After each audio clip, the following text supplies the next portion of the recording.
Where are you going? We go to Green Square. Yeah. We just get taxi. No problem.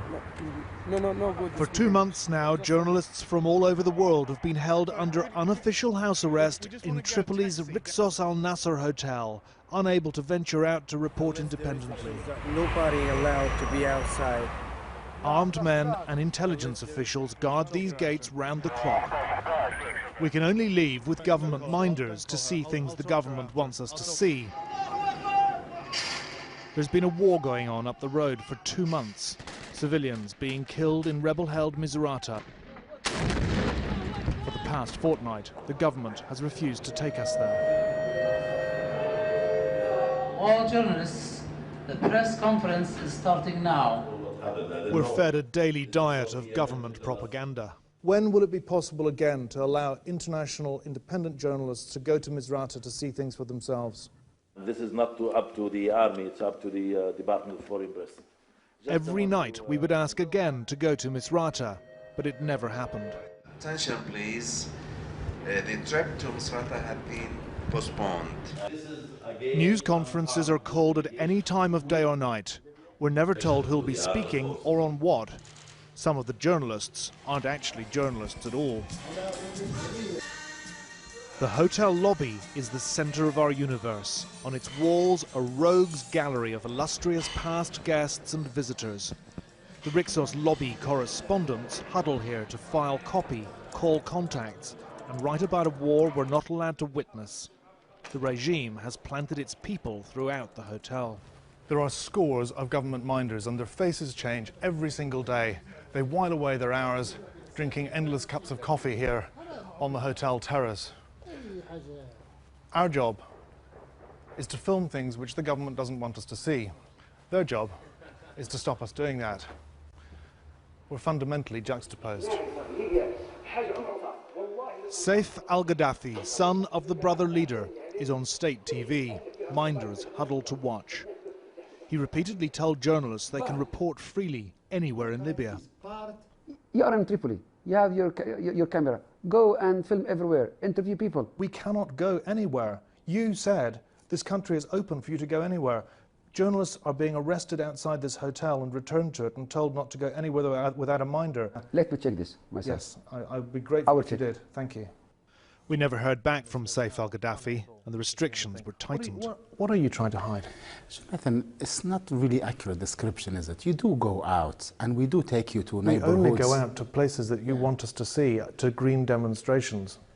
Not exactly accurate again, Jonathan. You do go around and drive around with our minders and the interpreters and our drivers. Yes, I know this. I admit that we are not giving you complete free access. We have problems with the media, and as I said, we were developing and changing, and now this war comes in and stops and halts everything. Last month, a real Libyan burst into our hotel. Her name, Iman Al-Obeidi. As minders and waiting staff tried to silence her, she shouted out to journalists that she'd been kidnapped and gang-raped by Gaddafi's militiamen. Waitresses tried to restrain her.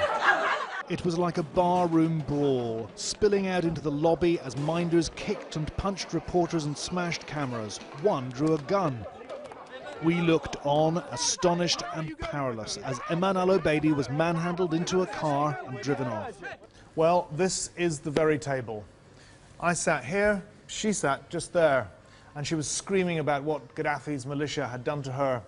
And she slipped through this gap to try to get away from the minders who were attacking her. I have repeatedly sought access to Iman Al-Obeidi and have repeatedly been refused. The government insists that she was just a prostitute. A month on, the kitchen staff are still here, and this is the minder who drew a gun, Jalal Al-Traika. Even other minders call him Scarface.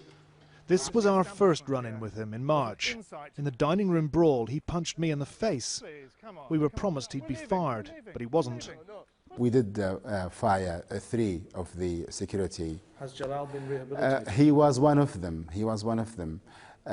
These people are not under my command, okay? But I talked to the proper authorities. They did punish them. They did fire them. But Jalal Al-Traika is back. I've recovered from our last meeting. We'd asked to go to the old city in the hope of having real conversations with real people, but we've got Jalal and 4 other minders to watch us. I can't move without him trailing me. These people are terrified of speaking to us, we've just learned.